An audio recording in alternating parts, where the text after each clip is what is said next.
It's been a few weeks since the last update at Brookview Farms. In the last video, I was showing you guys some of the issues I was having in the greenhouse with my peppers. And if you haven't seen that video, I was encountering issues like blossom end rot. This is where the peppers end up getting a spot just like that. So I narrowed it down to a few issues such as too much magnesium, and I've also just been making sure that my irrigation has been watering frequently enough and I get enough drainage. So far I think the problem has pretty much resolved. There is a few peppers that still have the blossom end rot, and I think that was just from previously, but all the new peppers appear to be looking pretty good, and I don't see the issue progressing any worse. So I think we're on the right track here. The plants have definitely grown a lot since the last video, and I've been just trying to keep up with the pruning of the plants. So you can see I pruned the side branch, and I have to prune them again here, probably tomorrow. We could see a new pepper coming in here, looks really good, and there's more down below. These plants are pretty loaded up with peppers right now. There's actually almost too much at the bottom, and sometimes when there's too much at the bottom, the plant will stop producing higher up until I harvest.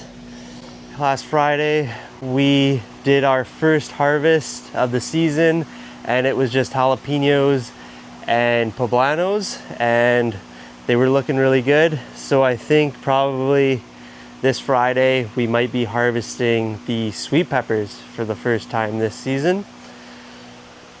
I'll show you guys the jalapenos over here. So this row here, this is the jalapenos, and they're looking really good.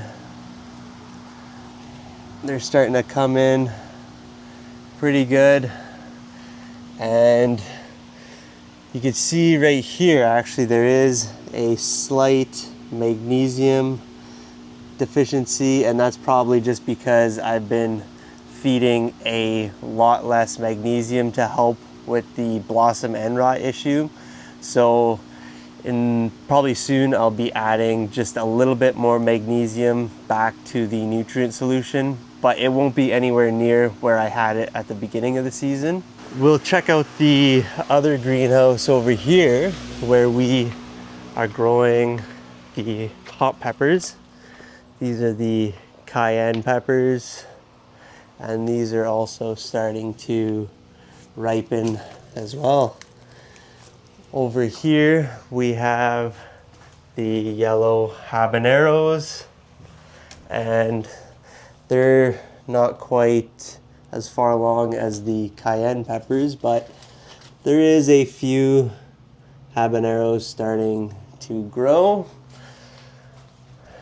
And we've also been working on a new project on our little farm here, and this project is a hydroponic lettuce table. So here's what it looks like right now.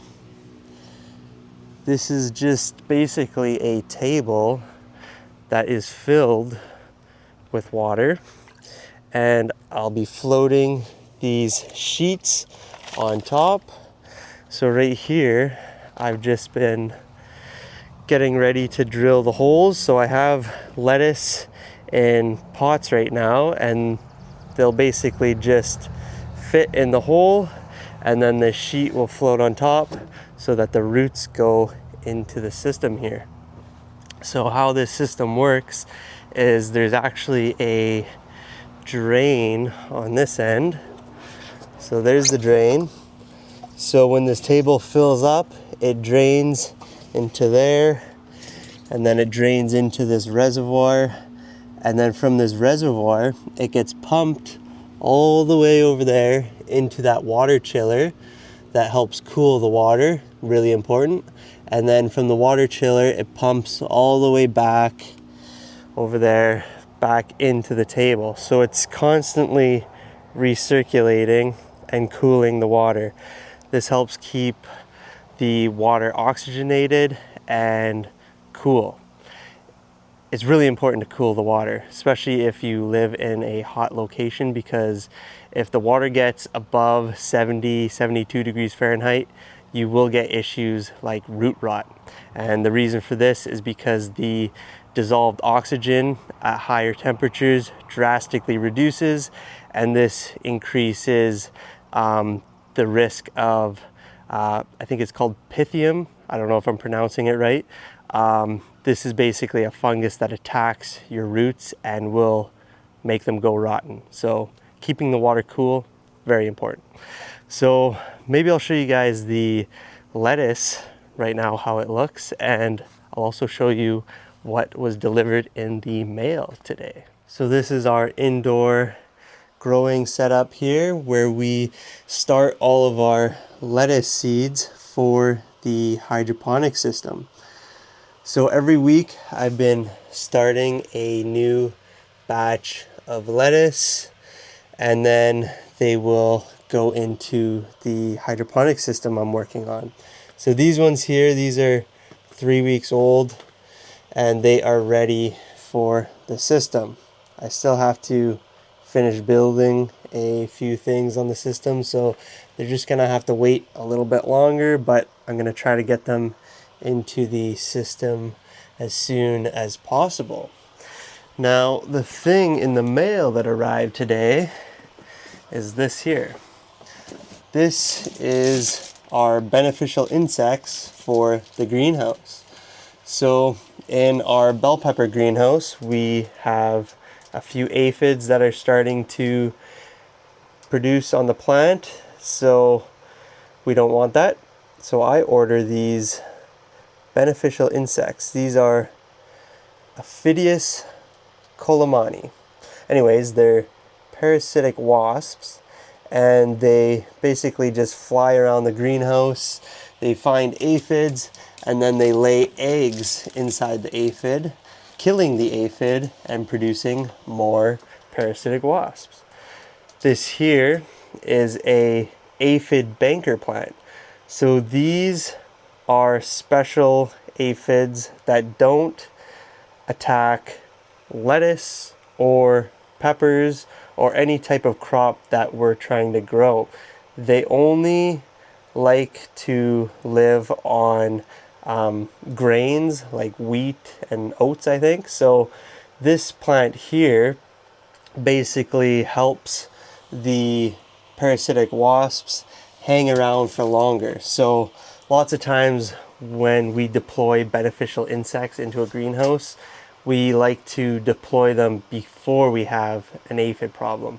So basically that banker plant just helps the parasitic wasps hang around longer and keep reproducing to basically keep them in the greenhouse, so that if aphids, bad aphids do arrive, then they will take care of those as well. So I think this is the perfect time to head over to the bell pepper greenhouse. So we're at the bell pepper greenhouse now, and first things first, we're gonna release these beneficial insects. And what I'm gonna do here is I'm just going to place them right here. I'm gonna take the lid off, and then they could just fly out whenever they want. So you can see them, they're coming out, and they will find the aphids very quick. So if you don't know what aphids look like, I'm trying to find some here. Right here. They usually hang out at the top of the plants, but they'll find their way across the entire plant. But they do like the tender new growth. So if you see these little green things there, it's kind of hard to see. Those are aphids, and they usually appear in clusters like that. they multiply very rapidly. So now that the beneficial insects are released, I'll show you guys a little bit what's happening with the bell peppers here. So we had a little bit of a rough start with the plants this year, and the plants started off in a generative state, way too generative. So what this means is the plant was focusing on growing fruit too much and wasn't growing enough foliage and stem. So if we look at this plant here, you can see how close these bell peppers are growing together. This really isn't that ideal. See how close these node spacings are?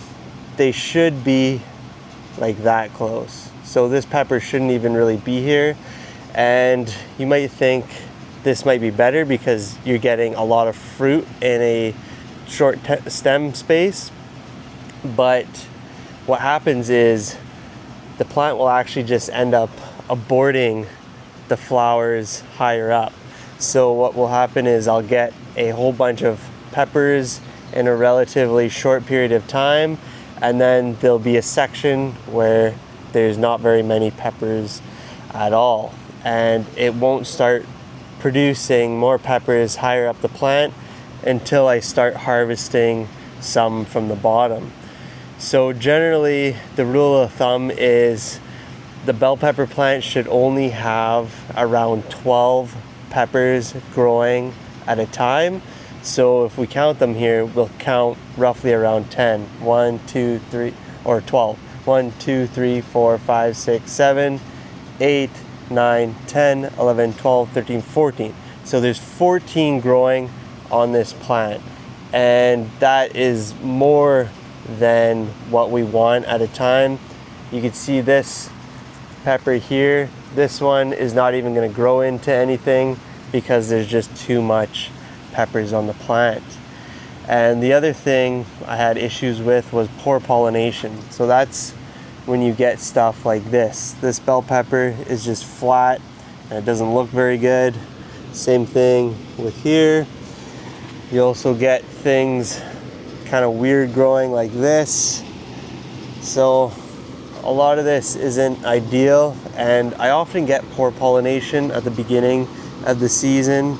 There could be multiple reasons for this, but now the pollination is starting to get better and we're getting peppers that are starting to look a little nicer. This row here is probably the worst, and the ones over here are looking a little bit better. These peppers, they look pretty good, but again, the node spacing is still too close. And then, so you see all these peppers growing up, and then all of a sudden, nothing. See this? That is a aborted flower, so that will not turn into a pepper. And the same thing up here. So it's not ideal to get more fruit sooner in greenhouses like this because you will sacrifice fruit later. And if you guys are selling at the market, it's not ideal because then you get a whole bunch of peppers at the beginning, and then there's a period of time where we're not getting very many peppers at all. So the goal in this greenhouse is to have consistent production throughout the season, and sometimes it's just really hard to actually get that to work. So you can see a lot of these peppers, like I probably should have just pulled this off earlier. Same with these, but it's kind of hard, like when we're trying to grow these plants and produce as many peppers as possible, it kind of sucks to pull fruit off the plant. Sometimes though it is actually beneficial, but I mean, it's all a learning thing, and eventually maybe one day I'll have plants that just produce perfectly and consistently. So we do have peppers that are starting to turn color. Some of these have the blossom end rot. That was the issue we were dealing with earlier in the season. And the foliage is just not as nice as it was last year around this time. The leaves are really small, and yeah, the plants are just very generative. I'll probably make a video about vegetative and generative growth that has a lot more detail, but for now I'm just kind of showing you guys what's happening on the farm. So there's definitely been a lot of challenges this year, and there's a lot more that I need to learn and gain more experience. But so far, I mean, things are going okay. We have new projects happening, and it's going to be an exciting season, I think, now that the harvesting is picking up and we have a new lettuce hydroponic system. So that's going to be fun. That in itself had a bunch of challenges building the table and everything, and I'll be making a video about that very soon. The lettuce is going to go in any day now, so hopefully I work out all the kinks before I do that, and you guys are going to want to stay tuned for that because it is going to be a really cool system and I'm really looking forward to it. So I'll see you guys in one of the next videos.